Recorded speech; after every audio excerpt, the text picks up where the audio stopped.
Hello, boys and girls, and moms and dads.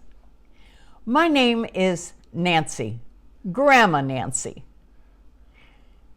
and I had a beautiful miniature Schnauzer dog. We loved her so much. She traveled with us in our motorhome, and she traveled with us to our office in Pennsylvania. She was always such a good girl in her little travel suitcase.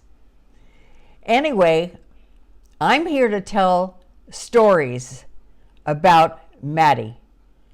And I'm going to be speaking like I was Maddie. And you will enjoy these stories, and I think you're going to learn some things too.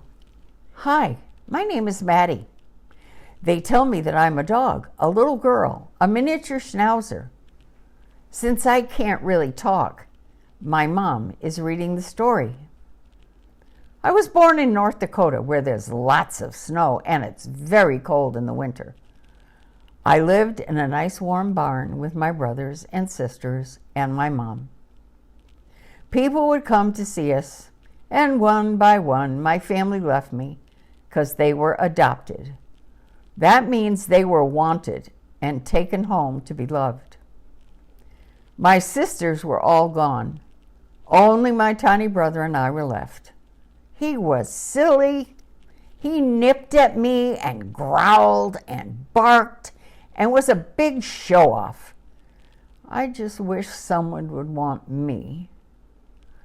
I was lonely for my mom and my sisters, and sometimes I curled up in a corner of the pen and I cried. I slept a lot so I wouldn't have to feel sad all the time. One day, 4 new people came to our barn. They told my owners that they wanted a miniature Schnauzer, a girl. So the owner let my brothers and me out of our pen onto the soft green grass. Brother started dancing around their feet. He was saying, "You want me, huh? You know you do. Yeah, see how cute I am? Take me home, take me home." I just laid there in the grass, watching him act crazy. I knew they'd choose him and I'd be all alone. See, I thought that there must be something wrong or ugly about me because no one had chosen me. My brother's coat was special. Mine was silver and not special for a Schnauzer. I was quiet, and he was spunky and cute. I had always been left behind by the others who came to choose a pet. The people held my brother, and he was so excited he couldn't be still. They put him down on the grass and talked quietly to each other while he was jumping around their legs. I couldn't hear what they were saying, and then the best thing happened. The man picked me up. I snuggled close to the big, tall man. He was warm and strong, and he whispered in my ear. I don't remember what he said, but it felt so good that someone was paying attention to me. Then the lady held me, and I cuddled to her and purred, sort of like a kitten that is happy. Then they gave my owners a check, and they carried me into a big red car. I laid in my mom's arms, and she held me all the way home.